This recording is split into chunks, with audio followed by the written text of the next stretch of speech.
ये जो press conference का क्या मोटिव है? देखिए, सबसे पहले तो आप सबका शुक्रिया कि आप मेरे कहने पे यहाँ पे आए और एक छोटी सी मैंने एक प्रेस कॉन्फ्रेंस रखी है। मेरा एक फैमिली का इशू जो है वो यूटी गवर्नमेंट के साथ चल रहा है। मैं सबसे पहले तो आप सबको कहूँगा कि ये मेरे फादर हैं। इनको राजौरी शहर का ऐसा कोई व्यक्ति नहीं होगा जो नहीं जानता होगा। पोला पेंटर के नाम से इनको सभी राजौरी में लोग जो है वो जानते हैं। ये पेंटिंग का काम करते हैं और पिछले 40-45 सालों से अपनी सर्विस जो है हर किसी को इन्होंने दी है। मैं सबसे पहले इन्हीं से कहूँगा कि ये बताएंगे कि इनका क्या इशू है और ये इनकी क्या जो है वो डिमांड है। और सबसे पहले मैं इनसे कहूँगा ये बताएंगे। मीडिया वाला ना शुक्रगुजार हाँ मेरे इतने आए हो सारी हेल्प कर लो। तो चक्कर है जी कि जगह साड़ी है मालकी सारे कागज साढ़े को मौजूद हैं और मौजूद होने के कारण भी ये असा की थले लाने की कोशिश कर रहे हैं और लिहाजा असं चाहते हैं कि असा की इंसाफ मिलना चाहिए कि असा की कोई पैसे का लालच नहीं है, कोई ऐसा चक्कर नहीं है। अस आखने कि ये मतलब कि गैर कानूनी काम इन्होंने किया साढ़े बगैर पूछे किया और इन्होंने पूछा भी नहीं है भाई तुम ये काम करना या ना करा और कोर्ट केस भी लगे है। बहुत देर हो गई है जो मैं गरीब आदमी है फिर उम्र हो गई भी मजदूरी करने और पेंट का ही काम करिए रंग सफेदी करके लोगों का भी हिंदू मुसलमान सब जानने थे राजौरी कोई ऐसा बच्चा नहीं जरा मैं नहीं जानना ये चलो अस गरीब आदमी सा लेकिन इन्होंने नजायज़ किया सारे नाल अस चाहते कि उनसा कि अपना हक जरा वो दिता जाए। तफसीलन बात यह है कि बेला कॉलोनी राजौरी जहाँ पर न्यू बस अड्डा बनाया जा रहा है जो दराल थाना मंडी के लिए और शायद इस पे छुपियान जो हमारी मुगल रोड से रास्ता जाता है उसके लिए कॉलोनी बस बनाया जा रहा है। ये रास्ते की जगह जो है वो 34 साल मेरे दादा परदादा की विरासत है। यहाँ पर हम किसी ज़माने में ताई की खेती जो है वो की जाती थी। एग्रीकल्चर ये लैंड है, आप ये जानते हैं, आप सभी मीडिया बंधु के एग्रीकल्चर लैंड कोई भी जो है उसको बदला नहीं जा सकता, उसका स्टेटस नहीं बदला जा सकता। मगर उस एग्रीकल्चर लैंड को बदल कर ये यहाँ पर बेला कॉलोनी बस स्टैंड जो है वो बनाया जा रहा है। मैं आपको ये बताऊं कि 1992 में जब ये फ्लड आया था तो उस समय ये दरिया दूसरी तरफ बहता था और उस जगह पर हम लोग यहाँ पर जो है मेरे दादा जो परदादा लोग थे वो यहाँ पर ये एग्रीकल्चर लैंड पे खेती बाड़ी किया करते थे और हमारा यहाँ आज कागजी रिकॉर्ड में यहाँ पर एक कराट भी हुआ करता था जिसमें चक्की आटा पीसा जाता है।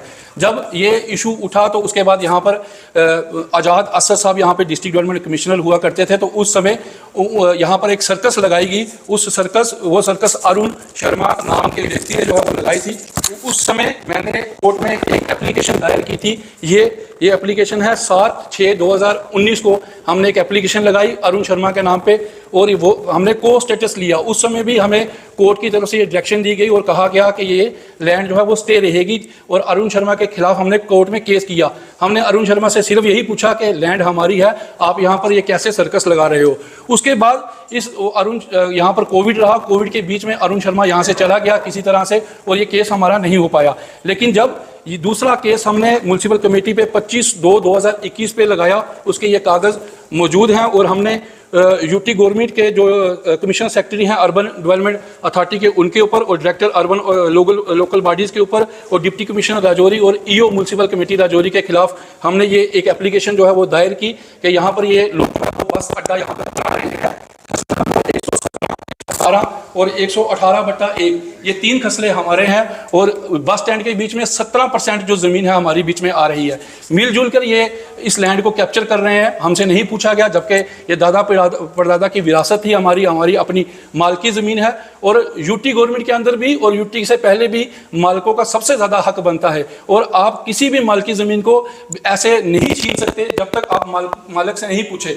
उसके बाद मैंने एक RTA लगाई 24/3/2023 को और इनसे एक जवाब मांगा एज ए मीडिया पर्सन कि ये आप लैंड किसको बेच रहे हो, आपने ये लैंड किससे खरीदी है, आपके पास इस लैंड के क्या कागज़ हैं। मैंने सभी ये RTA लगा के इनसे पूछा लेकिन इन्होंने मेरे से टाल मटोल किया और जब भी मैं जाता रहा ये मुझे टाल मटोल करते रहे। उसके बाद जब मैंने मैडम से बात की जिसको मैंने RTA दी थी तो मैडम ने मुझे कहा कि इनके पास लैंड का कोई रिकॉर्ड मौजूद नहीं है इसलिए ये लोग आपसे टाल मटोल कर रहे हैं। इसके बाद मैंने मेल के थ्रू फर्स्ट अपील और सेकंड अपील की भी की और उसके बाद भी मुझे कोई इसका जवाब जो है वो नहीं मिला। उसके बाद मैंने LG ग्रीवेंस सेल में भी एक एप्लीकेशन जो है वो दायर की। इसके साथ साथ मैं आपको बताऊं कि 22/3/2022 को मैंने एक कमीशन मुकर्रर कराया, जिसमें एक पटवारी, नायब तहसीलदार और उसमें 4 लोगों ने मुझे कमीशन की ये रिपोर्ट दी। और ये खसला नंबर आप देख सकते हैं यहाँ पर, इन्होंने ये जो है इसमें दिया हुआ है 117, 118 और 118/1। ये इन्होंने मुझे कमीशन की रिपोर्ट भी जो है मेरे पास दी है। इसके बावजूद इन्होंने क्या किया, कुछ दिन पहले ई टेंडरिंग की और ई टेंडरिंग करके लोगों को गुमराह कर रहे हैं। मेरी उन तमाम लोगों से अपील है जो लोग वहां पे दुकानें खरीद रहे हैं बिड के द्वारा, मैं उन लोगों से ये कहना चाहता हूं कि ये कोर्ट में हमारा केस चल रहा है, ये कोर्ट में इशू है। आप लोगों को बेवकूफ बना के म्युनिसिपल कमेटी राजौरी या आप लोगों को बोल रही है कि आप जगह लो। ये सरासर गलत और सरासर गैर कानूनी तरीके से ये लोगों को जगह वहां पे दे रहे हैं, जबकि बेला बस स्टैंड राजौरी का केस जो है कोर्ट में 2019 से चल रहा है। लोगों से सिर्फ पैसा हड़पा जा रहा है, क्योंकि म्युनिसिपल कमेटी राजौरी को सिर्फ 2 महीने 3 महीने रह गए हैं और ये पैसा इकट्ठा करने के चक्कर में लगे हुए हैं। इसके साथ साथ मैं आपको और भी कागज बताऊं कि जो लोग ये म्युनिसिपल कमेटी अगर कहती है कि हमारे पास कोई इसका रिकॉर्ड नहीं है, तो जब हमने केस किया था ये 2/3/2021 को, तो उसके बाद म्युनिसिपल कमेटी में हमने एक एप्लीकेशन दी और म्युनिसिपल कमेटी की तरफ से ये रिसीविंग लेटर हमें मौजूद हुआ कि उनको पता है कि ये केस जो है वो चल रहा है। इसके बाद मेरे पास ये तमाम जो है रिकॉर्ड मौजूद है। जब जेसीबी लगी थी हमने पुलिस में भी एप्लीकेशन दी थी, ये पूरा रिकॉर्ड मेरे पास पड़ा हुआ है, जो भी अगर कोई चाहे तो वो चेक कर सकता है। इसके अलावा मैंने कई अधिकारियों से भी संपर्क साधा, डिप्टी कमिश्नर राजौरी के पास भी गया, ACR राजौरी के पास भी गया, म्युनिसिपल कमेटी के हर अधिकारी के पास मैं गया और उनसे बातचीत की, मगर मेरा कोई हल नहीं निकला। उसके बाद मैं ये लैंड रिकॉर्ड जो अभी ऑनलाइन हुआ है, इसमें भी मेरा पूरा का पूरा लैंड रिकॉर्ड इसमें मौजूद है। ये खसला नंबर 118, 117 और 118/1, ये सारा इसमें ये पूरा का पूरा मौजूद है। मैं सिर्फ और सिर्फ ये चाहता हूं कि मेरे साथ इंसाफ किया जाए। आज 25 सालों से मैं मीडिया लाइन में हूं और मीडिया की आवाज़ बन के आप लोगों की आवाज़ को उभारता रहा हूं, चाहे वो हिंदू हो, मुस्लिम हो, सिख हो, ईसाई हो, कोई भी इंसान हो, हम उसकी आवाज़ बनते रहे हैं। 25 सालों से मैंने अपनी सर्विस दी। 45 साल से मेरे पिताजी पेंटिंग का काम पूरे राजौरी शहर में कर रहे हैं और लोग हमारी फैमिली को अच्छी तरीके से जानते हैं। मुझे मजबूर किया गया, मुझे दबाने की कोशिश की गई, मेरा लैंड जबरन हड़पने की कोशिश की गई, जबकि हमसे पूछा नहीं गया।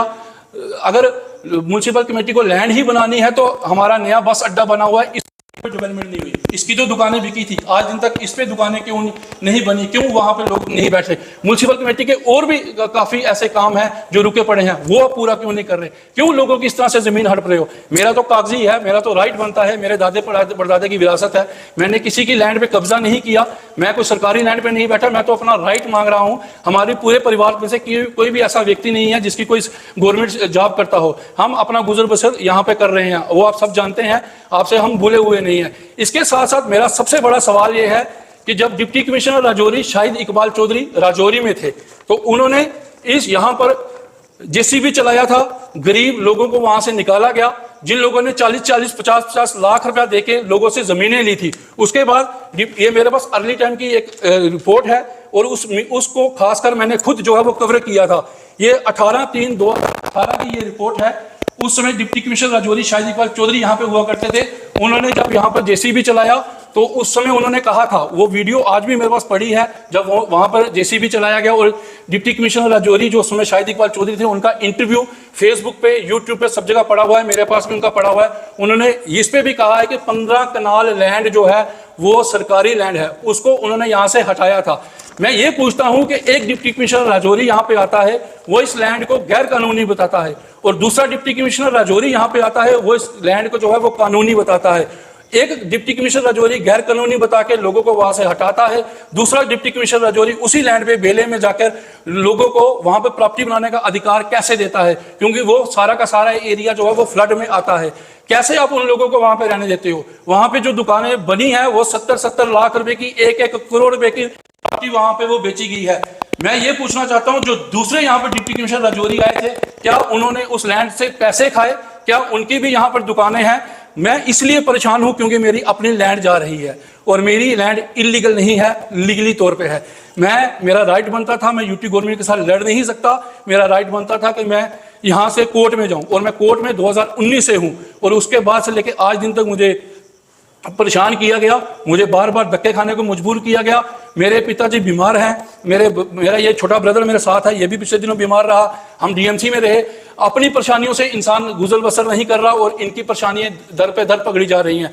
मेरा सिर्फ और सिर्फ यही निवेदन है कि जब तक वहां पर कानून की तरफ से कोई फैसला नहीं आता, तब तक वहां पे ना तो दुकानें बनाई जाए, ना वहां पर लैंड पे वहां पे कोई खरीदे, क्योंकि जो खरीदेगा हम कल उसको भी पार्टी बना के कोर्ट में भी लेंगे, क्योंकि हमने कोर्ट में इस इशू पे स्टे लिया हुआ है। और जो ये बिट लगी है, इस बिट के ऊपर हमने कोर्ट में एप्लीकेशन दायर कर दी है। जिन लोगों ने दुकानें ली हैं उन लोगों से मेरी एक बार फिर अपील है कि वह लोग इसको सोच समझ के खरीदें। अगर वो खरीदते हैं तो कल वो पार्टी बनेंगे। मेरी तमाम लोगों से ये रिक्वेस्ट है कि कल मैं आपकी आवाज था, आज मुझे आप लोगों की जरूरत है, आप मेरी आवाज बने और इन लोगों से पूछें कि ये ऐसा क्यों कर रहे हैं। लास्ट में एक बात मैं जरूर कहूंगा कि इन लोगों को भी सोच समझ के फैसला जो है वो करना चाहिए। ऐसे लोगों को हरासमेंट नहीं करना चाहिए। एक मीडिया पर्सन होकर 25 सालों से मैं अपनी सर्विस दे रहा हूं।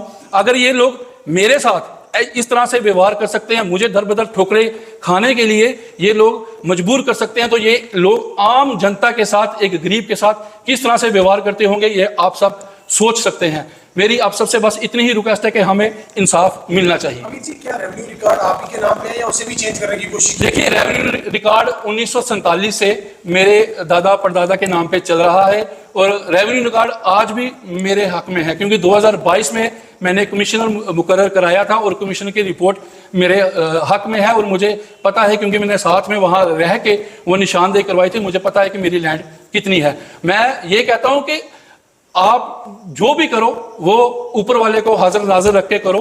उस खुदा से भी डरना चाहिए, क्योंकि रब के घर जो है देर जरूर है मगर अंधेर नहीं है। आप जो करोगे वो भुगतोगे, क्योंकि कहते हैं कि कर्म की खेती कभी ना कभी जो है वो फलती है। क्या रेवेन्यू रिकॉर्ड को बंद रखकर जो है जबरन वहां पे कब्जा करने? देखिए, रेवेन्यू रिकॉर्ड चाहे किसी का भी हो, लेकिन जबरन कोशिश की गई है उस जमीन को हड़पने की। हमसे नहीं पूछा गया, क्योंकि गवर्नमेंट का एक राइट बनता था वो हमसे पहले पूछे ये लैंड किसकी है, क्योंकि गवर्नमेंट के हर अधिकारी को पता है कि ये लैंड किसकी है। और एक कागज बता रहे हैं, लैंड रिकॉर्ड जो है वो सारा बता रहा है। ये सारे के सारे कागज मेरे पास मौजूद हैं और हमने कोर्ट में ये दायर की हुई है। और मजे की बात एक और मैं बताऊं कि आज दिन तक उनकी तरफ से जो वकील साहिब हैं वो आज दिन तक कोर्ट में पेश ही नहीं हुए हैं, क्योंकि उनके पास लैंड का कोई रिकॉर्ड मौजूद ही नहीं है। आप सबका धन्यवाद।